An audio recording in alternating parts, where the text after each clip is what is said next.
अब आगे बढ़ते हैं। उत्तर प्रदेश के मुख्यमंत्री योगी आदित्यनाथ आज उन्नाव के दौरे पर पहुंचे। विधानसभा चुनाव से पहले सीएम योगी का ये दौरा बहुत इंपॉर्टेंट माना जा रहा है। यहां पर उन्होंने 5.77 अरब की 104 परियोजनाओं की सौगात दी है।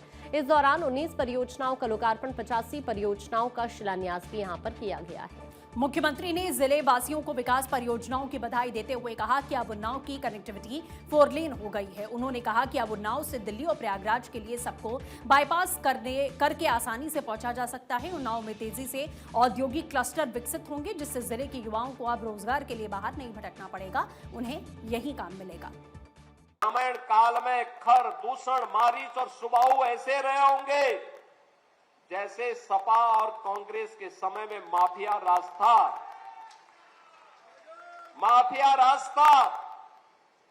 आप सोचिए, आपने कभी समाजवादी पार्टी के नेताओं को या कांग्रेस के नेताओं को किसी गरीब के लिए आंसू बहाते हुए देखा है? नहीं। इनके आंसू बहते हैं माफिया के लिए। माफिया के मरने पर ये लोग आंसू बहाते हैं। गरीब की पीड़ा के प्रति इनकी कोई संवेदना नहीं है। गरीबों के प्रति ये संवेदनहीन बन जाते हैं। गरीबों का इन्होंने शोषण किया है।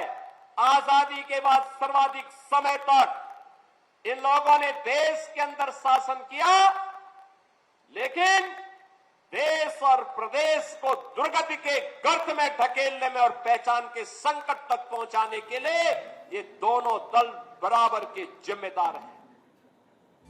इस दौरान सीएम ने पुरानी कहावत का जिक्र करते हुए समाजवादी पार्टी पर निशाना साधा। कहा कि पहले नारा था देख सफाई और बिटिया बहू घबराई। उन्होंने दावा किया कि यूपी पर प्रभु श्री राम, बाबा विश्वनाथ और मां गंगा का आशीर्वाद है और अब विकास का पहिया केवल लखनऊ या हजरतगंज तक सीमित नहीं रहेगा, बल्कि उन्नाव से होकर कानपुर तक भी जाएगा। विकास के लिए धन की कोई कमी नहीं है। शक्ति इस साक्षात जगत जननी मां भगवती की प्रतीक है। वह तो खर और दूषण और चंड और मुंड से बहुत अच्छी तरह निपटना जानती है। वह तो कतई स्वीकार करेगी ही नहीं, क्योंकि वह इस बात को भूलती नहीं है। जब समाजवादी पार्टी की चर्चा होती है तो देखती है, लोग कोई ना कोई ट्वीट कर लेता है, कह देता है देख सफाई बिटिया घबराई। यही तो होता था प्रदेश में, यही होता था। बहनों और भाइयों, नया भारत और नया उत्तर प्रदेश आज अपने सम्मान और स्वाभिमान के साथ खिलवाड़ करने वाले लोगों को बख्शता नहीं है।